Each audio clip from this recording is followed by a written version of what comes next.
What's up, guys? It's Haley, and I know it's been a while, and I said that I would be consistent, but I mean, that's kind of who I am as a person. And I want to talk to you guys or anyone who needs to have this information and is going through this uh, about something that I've been thinking about a lot lately.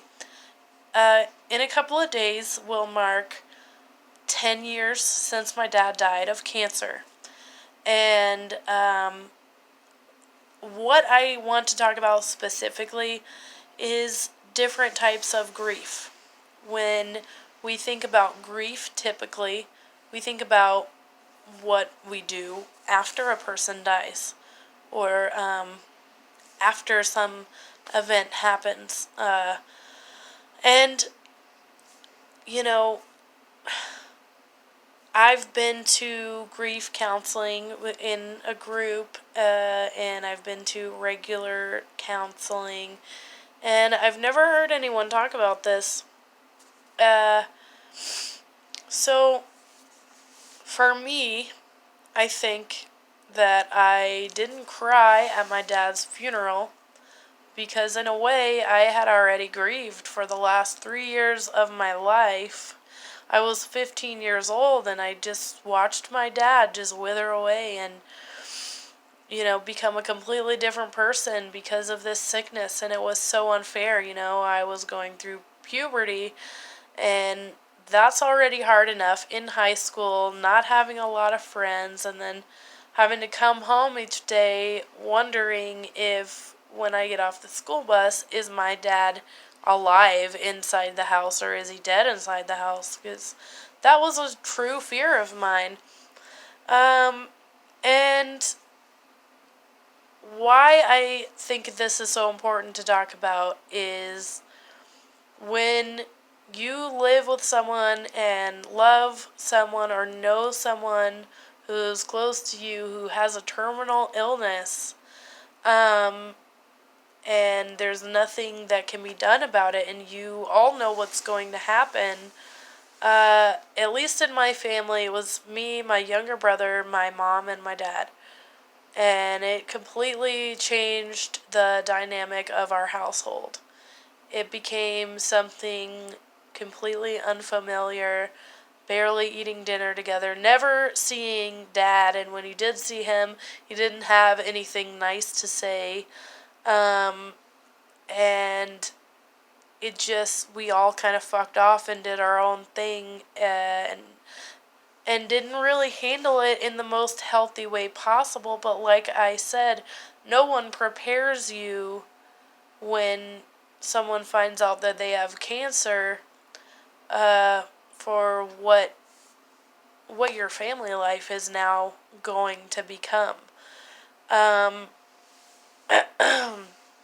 and a lot changed, going from eating dinner together every night and joking and having a good time like a normal family, to barely speaking to each other because we just did not want to talk about, the elephant in the room.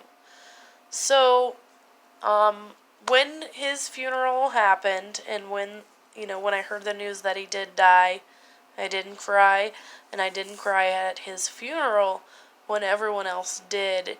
And I recall my grandma saying about me that she was worried about me because she thought I was holding back or trying to be strong for my mom, which just simply wasn't true. And I felt guilty for feeling the way that I felt. I felt guilty for not crying. I felt like something must be wrong with me. I'm not crying. I don't particularly feel sad. I felt relieved. I had just spent the last, he was sick for 3 years, but for the last year it was the worst. In the last 3 months of his life, he had it in his lungs, which got astronomically worse by the week. He couldn't even sleep anymore because he couldn't lay down because of the tumors in his lungs and not being able to breathe. So, so I think, like I said, I grieved beforehand. And I felt, it don't feel guilty for having feelings when you're not the one who's sick. That's, totally normal. Your loved one is if it's a terminal illness, they're gonna die, or you're looking at them get sick and your family is torn apart, and um you don't have to just be strong, be strong, be strong, because you're gonna break. uh and it happened to me a lot. I was a very angsty teenager, and I didn't have a lot of friends at school, and I was having a hard time dealing with mental illness stuff that I wasn't aware of yet. And then coming home to that being my home life, um, you can't just be strong all the time.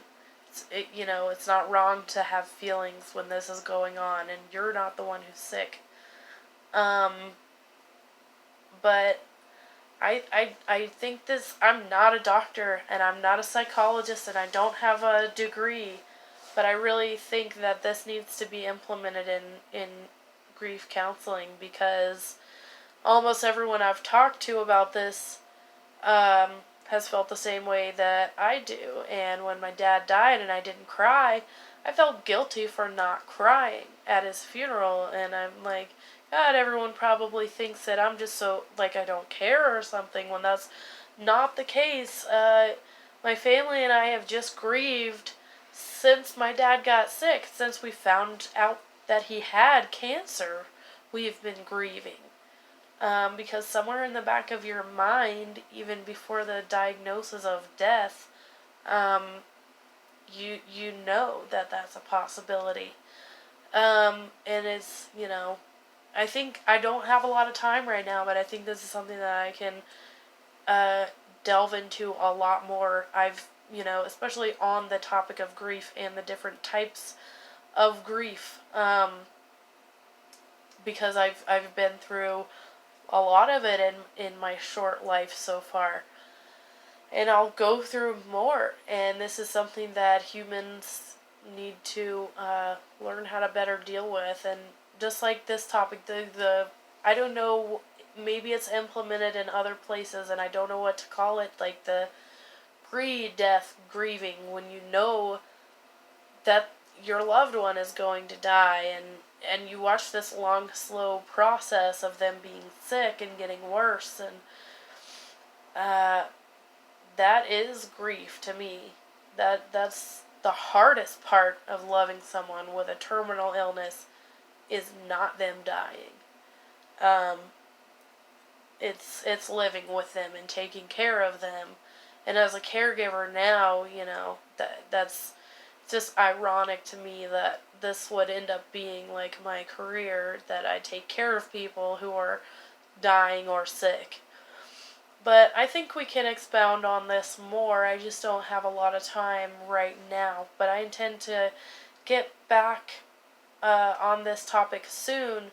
But let me know what you guys think, and if you guys need any help with anything, I'm always available and more than happy to help anybody dealing with anything like this. And thank you guys for watching, and I'll see you guys later. Bye.